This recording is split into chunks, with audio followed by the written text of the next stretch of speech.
Hey, what's going on, guys? My name is Dr. Boyce Watkins, and I'm going to talk today about a 26-year-old Black woman named Shania Wilson, CPA, MS, MBA, that I read about in Black Enterprise. And Shania's story is interesting because there's a lot to unpack on this. And so we're not going to talk too long, but I am going to break this down in a way that hopefully will get you to shift your perspective on what it means to become wealthy, what it means to be Black, what it means to be successful. So get comfortable, buckle up your seatbelt. We're going to get started on the Black Financial Channel right now.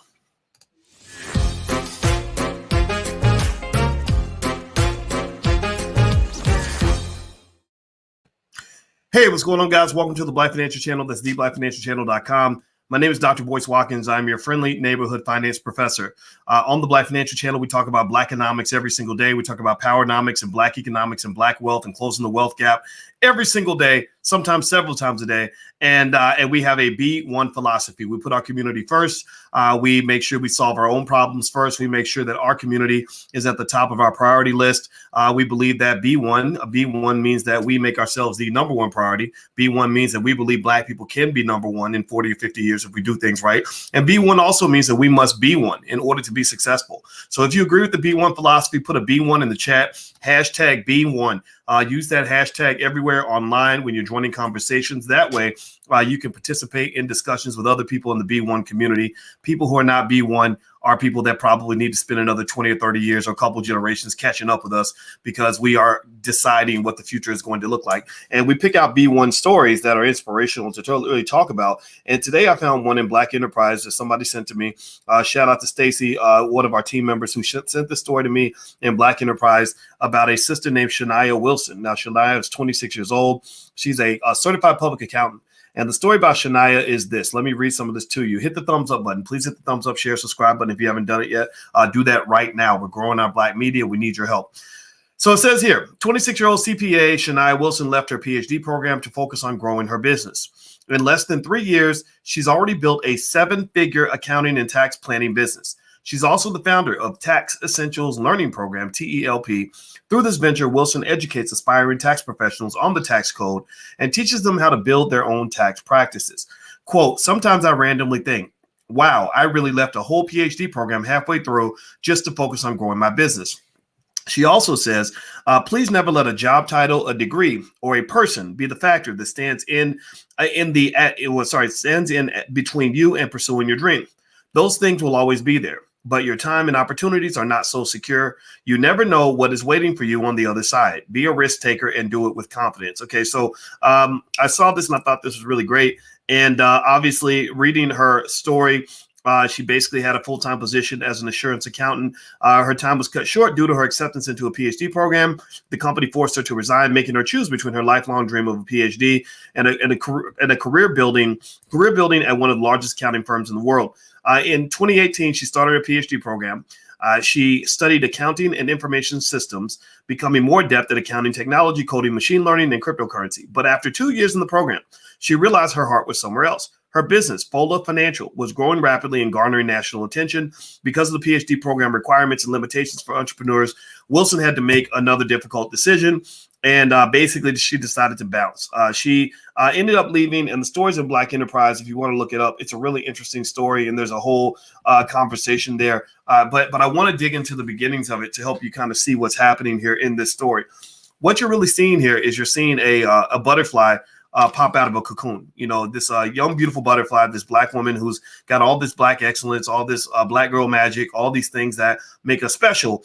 It basically jumped out and said, I'm not going to allow somebody else to benefit from my Black girl magic. Earlier today, you saw where there was a brother that came on today by the name of John Boyd. John is the father of Victory Boyd and the Infinity Song. That's the name of his family group. There's 9 children, and they all sing together.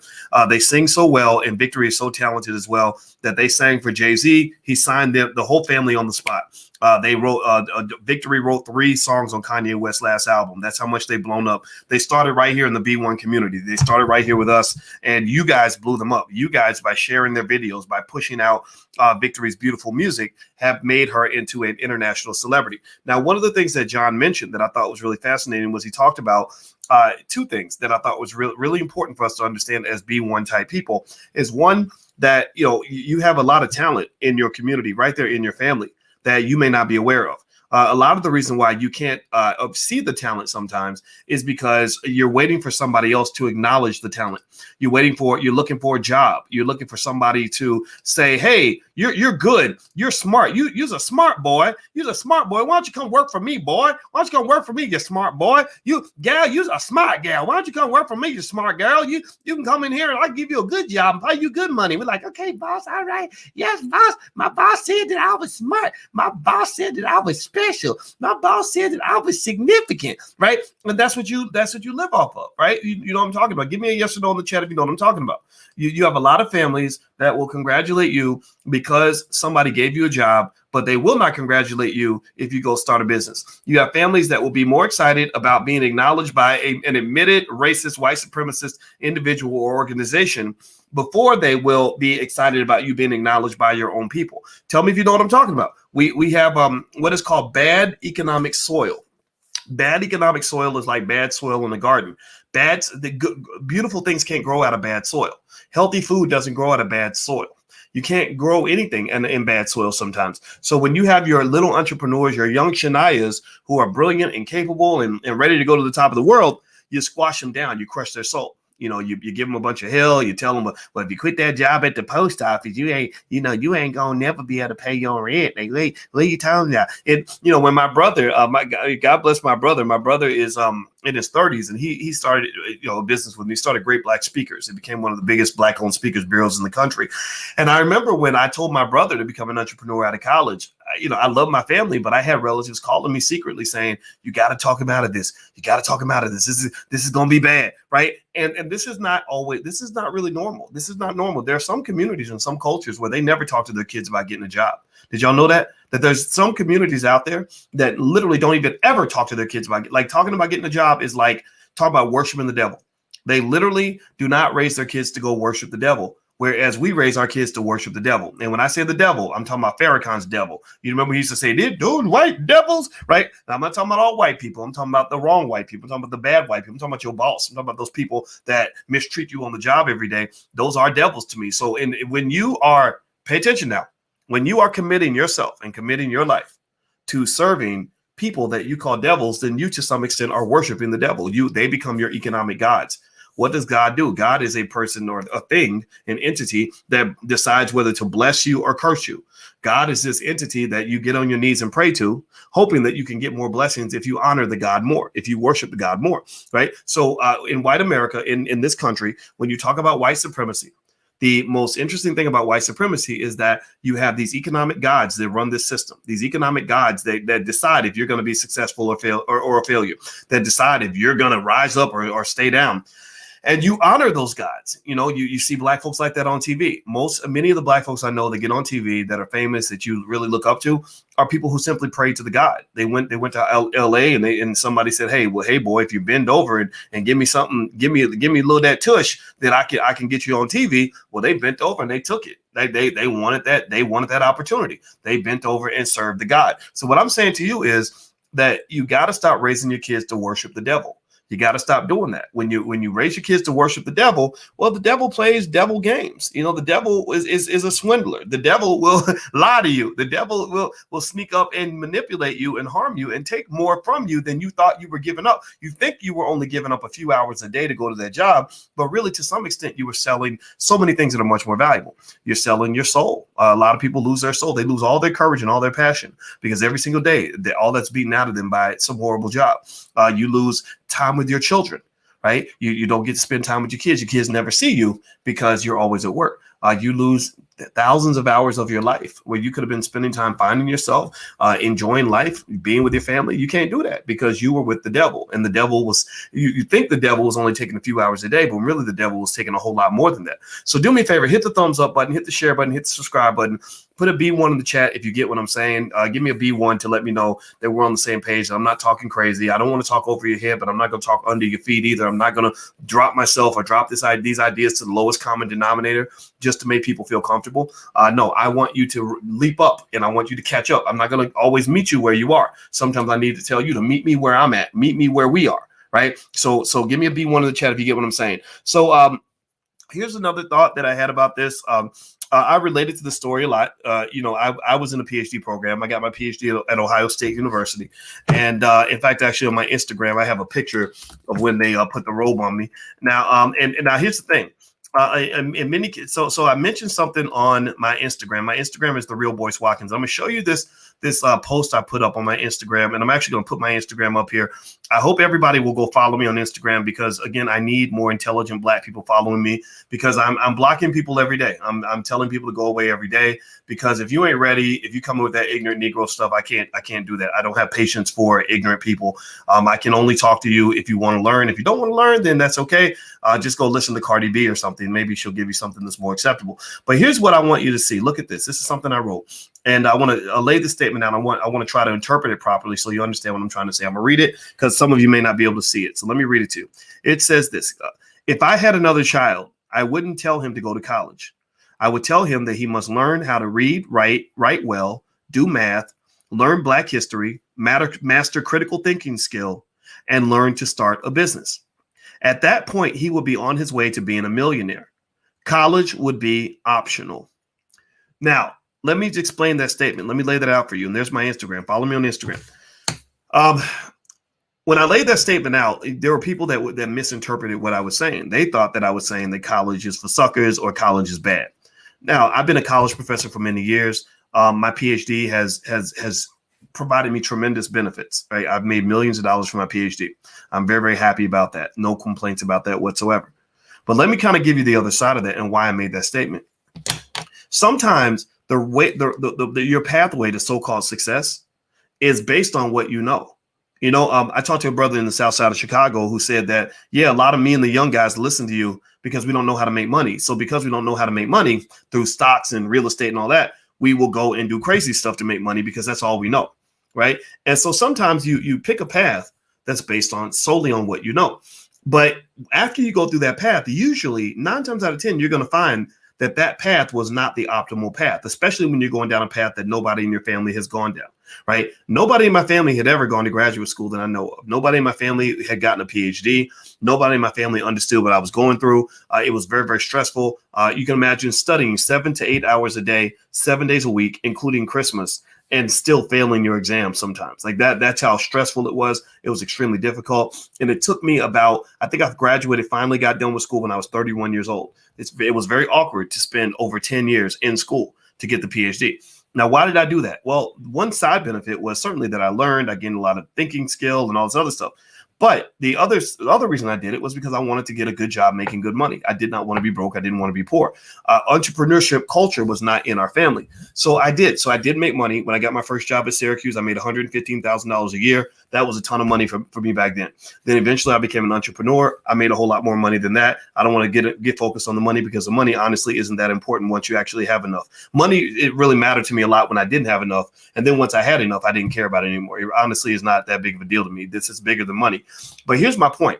So when I come back to you as a 49-year-old, almost 50, and I say, college should be optional. I don't really think you have to go to college to be successful. I'm not saying college is bad. I'm not saying college isn't a lot of fun. I'm not saying college isn't a place where you can learn. I'm saying that there are a lot of ways that you can learn. There are a lot of ways that you can achieve that goal. There are a lot of ways you can skin that cat. And when people tell you that the only way to skin that cat is to go to school and go $100,000 in debt to the point where you can't even repay the debt and then end up going to work for a white man for the rest of your life, I don't think that's the optimal path. Right. So again, so everybody type the word optimal. If you get what I'm saying, optimal means, that you may have had a decent path. You may have achieved the goal, but the optimal path would have helped you achieve the goal much more efficiently. You follow me? Type the word optimal in the chat to let me know that you're hearing what I'm saying. I'm not saying that this path didn't work. I'm not saying that I'm not glad I had my PhD. I'm not saying I didn't get in where I fit in. I'm not saying I didn't work with what I had. I'm saying that when I look back, I say, damn, I did not have to spend a decade in school. I didn't have to do that. Because I'm telling you, those white folks can be treacherous. They can be just the worst. And it ain't just a racial thing, although race does play a part in it, right?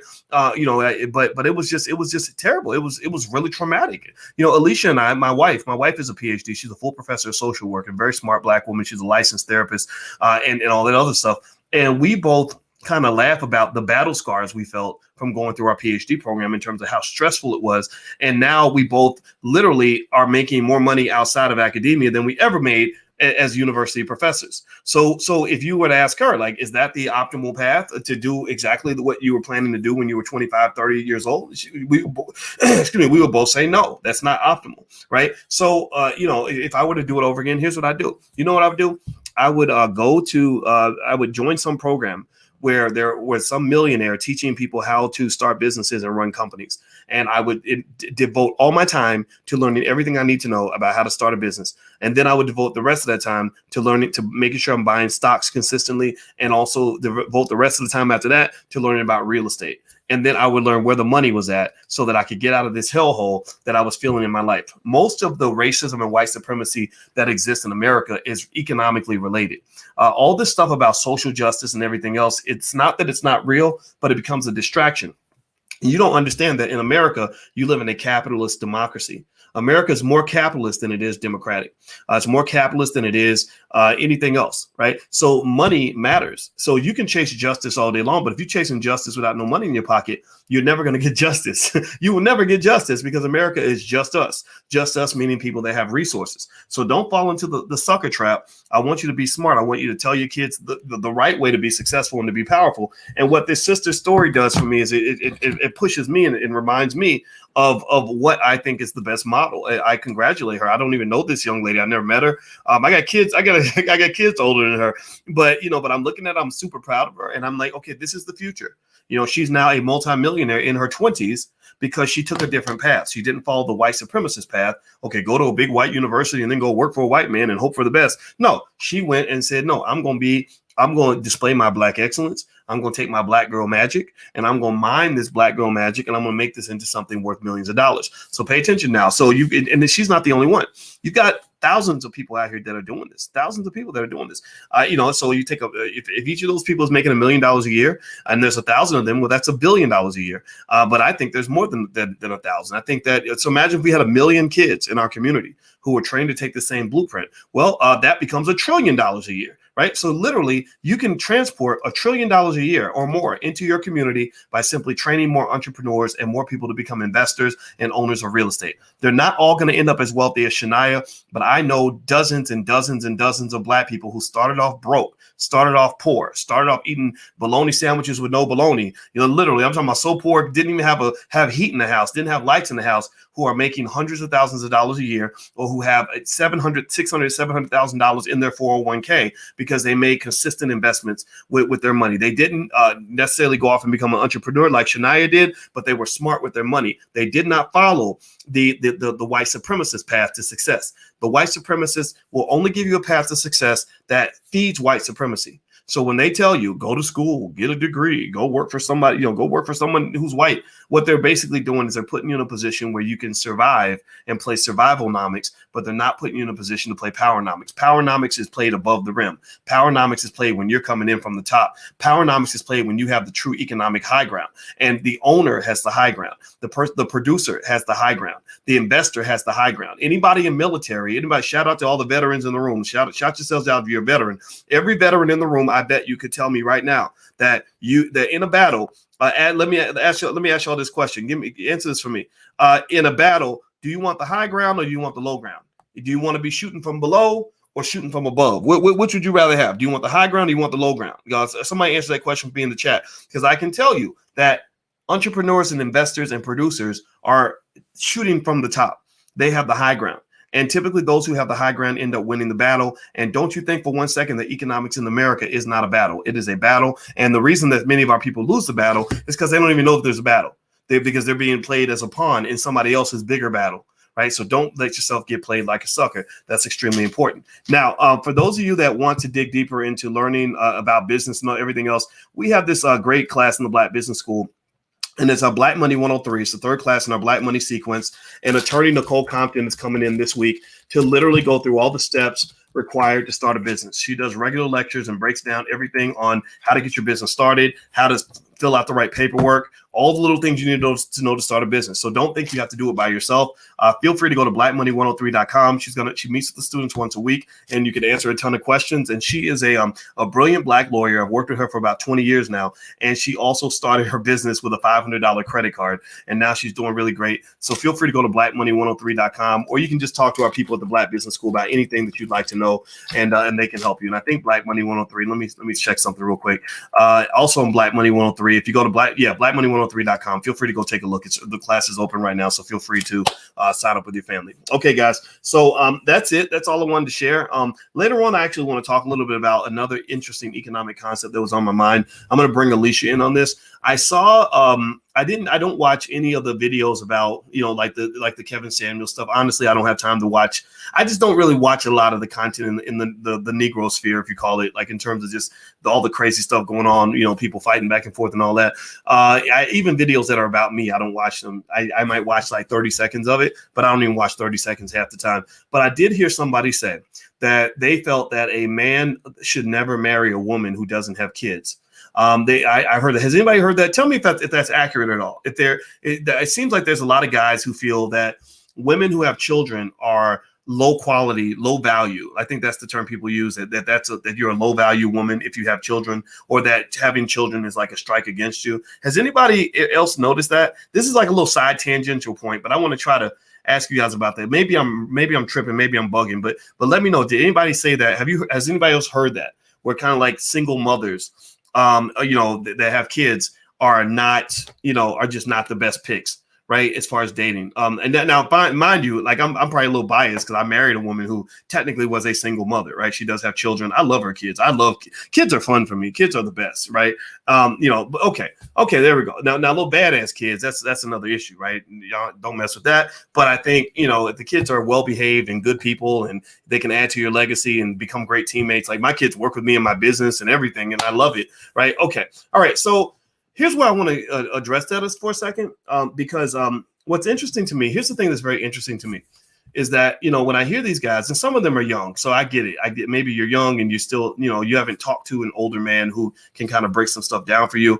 And some of them call themselves alpha males, and I guess that's kind of true. I don't know. I don't know what, I think you have to kind of know what that means. Like, what does it mean to really be an alpha male? You have to show that, right? You have to have some success. You have to have some power. And I don't call myself an alpha male, but I have a PhD. I've made probably more money than most of these guys have, and I can go around the world and get recognized on the street in almost any city I've ever gone to. So I've probably, I've done a couple things, right? So I'm qualified to kind of speak on this. So here's why I bring this point up. I bring it up to say that it's really kind of a little bit odd to me that men would say, don't date a woman with kids. Don't date a woman with kids. But it'll be a guy who actually has kids himself, right? Like, it doesn't make sense to me that you're saying don't date a woman with children, but you've got 5 kids with 3 babies mamas, and you think that doesn't matter, right? Like, you think that's like, and I because I remember asking the guys, I was like, well, wait a minute, if you've got 5 kids with 3 babies mamas, how can you say that a person with children is low value? Because you're saying that you're low value, right? That's what you're saying. And what they'll kind of do is this is kind of where, as men, we got to kind of check ourselves a little bit. They'll be like, well, that's different. That's different. I'm like, I don't know if it's different, because let me just think about it from a rational standpoint. If I'm a woman or a person, not even say a woman, a person, and I date somebody who's got 5 kids with 3 babies mamas, first thing I'm thinking about is, wait, I'm not just dating you and marrying you. I'm dealing with all your baggage, all these crazy women that are going to be in my space. And just so you know, you got to vet all of this now. Like, now it's like you're making an investment. It's one thing if you invest in one company, but if that company has a lot of baggage and a lot of ties and lots of lawsuits and lots of debt, you got to factor all that into the valuation of that company. So the same way you acquire a low value company because the company's got too much baggage, you can acquire a low value person because they're bringing a lot of chaos into your life, right? But then here's the other piece. This is important. Pay attention now. This is just an argument that I want to throw out there. If I'm a person, if I'm a woman and I'm looking at a dude who's judging me by the fact that I've got kids, they're all in my house, I'm taking care of them, whatever. And, and sure, you're right. I mean, the baby daddy issue is a problem, right? So I think it is very important to decide who you want to have kids with. That's going to be with you for life. But yet you coming in, you got 5 kids with 3 babies mamas. The kids are all in different houses. So you're not. I'm not really getting a whole man. I'm getting what Tiny T.I.'s wife used to call a piece of man. I'm not getting a whole man. You're getting a piece of man because you can't as one man have enough energy to be a father to 3 or 4 different households. You can't. It's not possible. It's very difficult to do. And also, your resources are going to be drained, right? Like, seriously, so unless you are making the money of a LeBron James, or you're an entrepreneur that made $2.5 million last year, I'm going to be concerned about the fact that your paycheck that you get from the post office or wherever the hell you work is already going to be chopped up and divided amongst all these different people, right? So I think that personally, I think that conversation should be a little more nuanced and a little bit deeper for a couple of reasons. One, kids are not in themselves a liability. Badass kids are a liability. I ain't gonna lie. Terrible babies, mamas, and babies daddies can be a liability. So if you have that, like if you have a baby mama or baby daddy that brings a lot of drama into your life, just know that's going to harm you. Intelligent people are going to say, I don't want to deal with that person. Even my wife had not a baby daddy, an ex-husband. And if he had been a crazy jerk, I would have been like, I don't want to sit here and fight with this dude for the next 20 years. I'm not doing that. But he's a great guy and he's a great teammate and we raised the children together. I can call him anytime. I text him pictures and I say, hey, let's, I love it. It's pretty cool, right? So it's like actually when you work together, you're actually able to raise the children more effectively than you can when you're all bickering and fighting and going back and forth, right? So all that has to be vetted. But I really think that guys who just blanketly say women with children are low value, that's just not even a sensical statement because you're not factoring in all the other things that matter. You're not factoring in what kind of kids are you talking about? What kind of baby daddies are you talking about? How many baby daddies are there? And also remember, you need to look at yourself kind of through that similar lens. If you got a bunch of kids with a bunch of women, why would a woman who's had her stuff together? I mean, pay attention now. Black women and black men are a little bit crazy. We all a little bit crazy. We all got a little bit of that post-traumatic slave disorder. We all have issues, like we all do. I got baggage. I'm sure you got baggage. Anybody in here who says they have no baggage probably has the most baggage in the room. Like if you say you have no baggage, you probably have more baggage than everyone else. Just know that. But the thing about it is that when you're talking about, kind of dealing with all that, one thing that black women do very well is they make money. As a collective, black women are the most educated group of people in America. They make the most money, or they make more money than the men in many cases. So if you're a black woman who's got your stuff together and you got a good job, you're making good money, and let's say you do have a child or two, or maybe no kids or whatever, but then you got a guy who maybe made the same mistakes you did. Maybe he got a girl pregnant and had a baby in a situation that didn't quite work out, but his stuff is messy. It's all over the place, right? He's going back and forth to child. He can't even declare all his income on his taxes because he's dodging the child support police. So you're basically dating a fugitive. Like I've seen this. I've seen guys whose child support situation is so messed up that they can't even claim their income. They're like, well, can you put it in my sister's name? And just all this stuff that maybe when you're 25, it's okay. But when you're like 35 and 45, you're like, this is stupid. Like, we can't build nothing because you abandoned. Like you're running from like all these people that you owe money to, and you get your check. Okay, so your check each week is supposed to be $1,500, but after everybody takes their piece, then there's $700 left. Right. So you're married into a polygamous situation, even without without them actually being married to these other people. They are married to these other people. So I just really think that in general, this was on my mind, and I'm going to bring Alicia in. We're going to actually talk about this. We actually go do some stuff on the blacklovechannel.com where we actually talk about relationship stuff in a fun way because she's a relationship therapist. You guys might know that. And I just really think that maybe some of this stuff needs to be laid out in a more logical way because there's a URL on the screen if you want to go subscribe.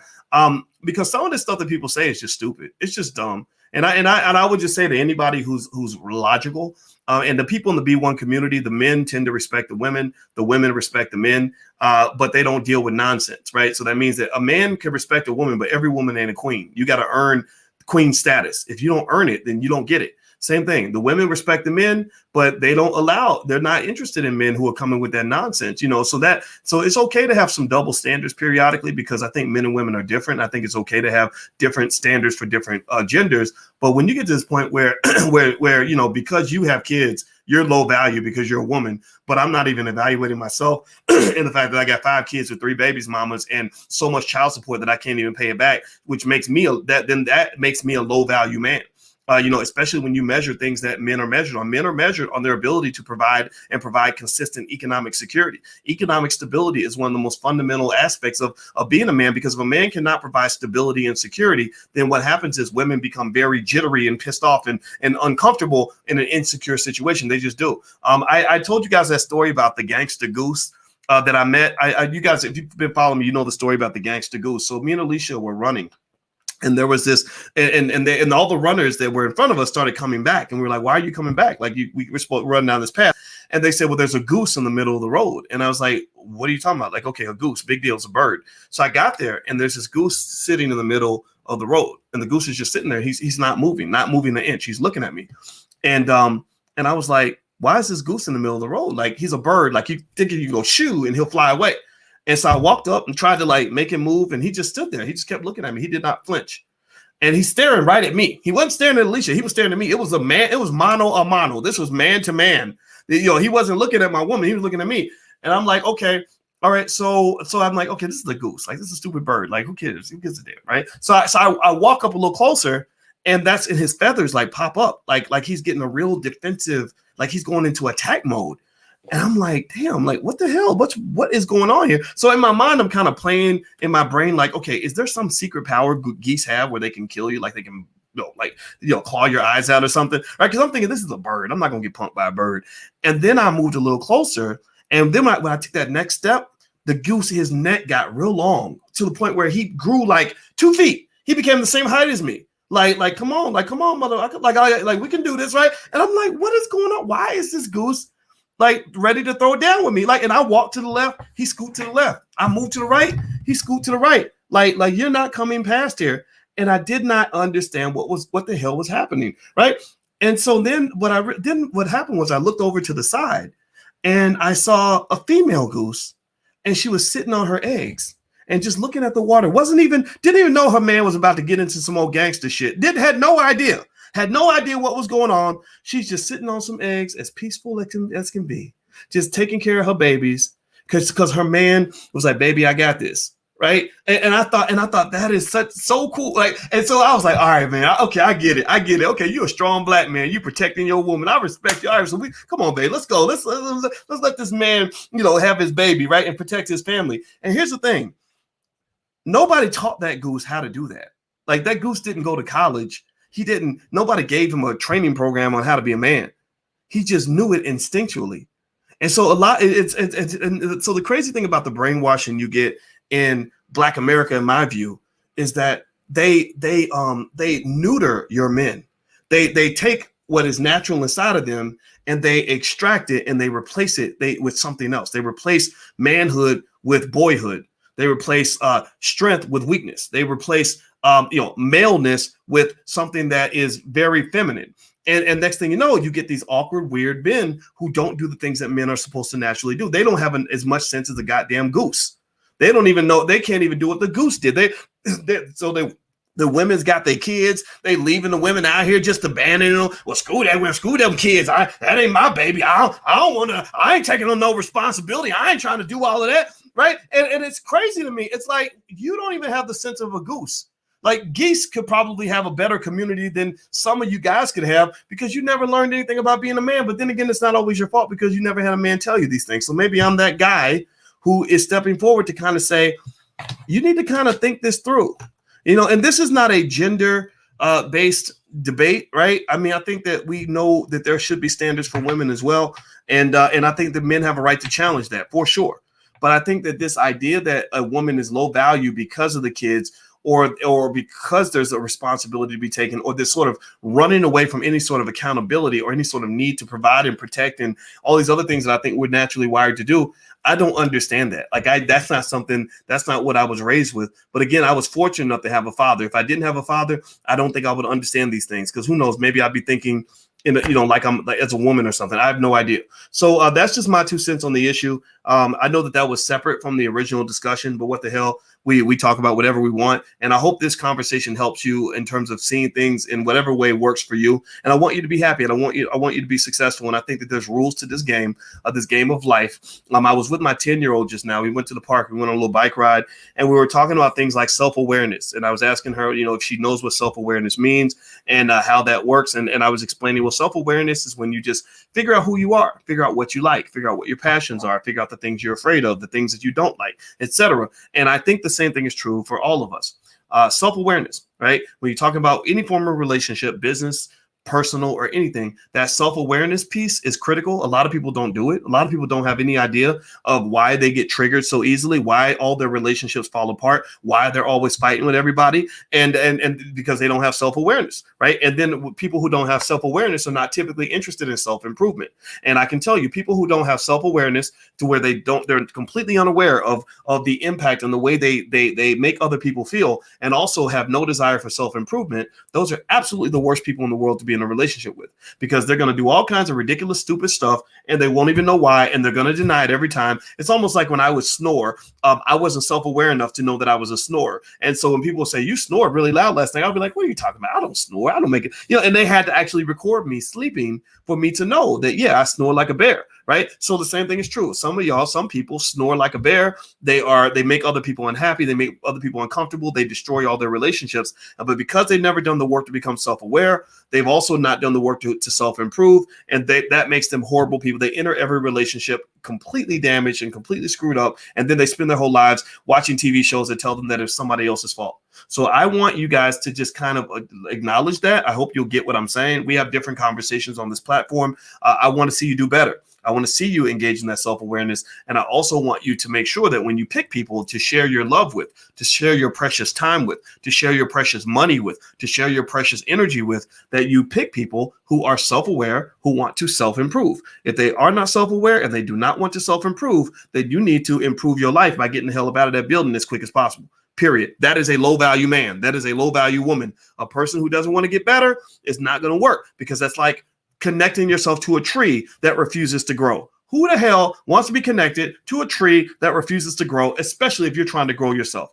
You're going to outgrow. You're going to feel awkward. You're going to be tethered to this piece of crap that's stuck down on the ground, and it's going to make your life miserable, because you're going to change over the next 10 years. There is no way on this earth that you're sitting here watching this channel right now because I know that the way I talk is a little bit different. I don't hear anybody else talking like this on the internet. Maybe there are other PhDs out here that are saying the same stuff. I have no idea, but I don't believe there's any way you could take an even 10% of what we talk about here and not grow by leaps and bounds. You're not going to be your average Negro. You're not going to be your typical Black person. You're not going to be your typical human being. You're going to be extraordinary in some meaningful way. And you need somebody that can roll with you. You're going 80 miles an hour down the road. You can't ride with somebody who's on a 10 speed. Like, it ain't going to work. You got what I'm saying? I hope that makes sense. I hope it's taken with love, and I hope I didn't offend anybody, but I probably did, because I always do, but that's okay. Screw them. I'm here to talk to you. All right. So hit the thumbs up button, hit the share button, hit the subscribe button. Dr. Alicia and I are going to go live on the blacklovechannel.com. So go over there and subscribe. It's a really great platform where we have open and fun conversations about she has all these relationship therapy tools that you never knew existed. And one thing I've learned from her is this. I've learned that that relationships should not be a do-it-yourselfer. That's it. It's like if you build a house, you're not going to do it yourself. You're going to call a carpenter. You're going to call a plumber. You're going to call, people that know how to build homes, right? Or whatever, right? So I think in a relationship, when you're talking about building something, building a structure, building an institution, I wouldn't try to do it yourself, because it's really hard to do. It's very complex, and people are confused, and it's very difficult. So there are so many tools out here in therapy that I believe everybody should know about and try, because that will help you to build in a way that's going to make your life better. So anyway, I got to go, guys. Have a good day. God bless you. Love you. I'll see you soon. Take care. Be good. Peace.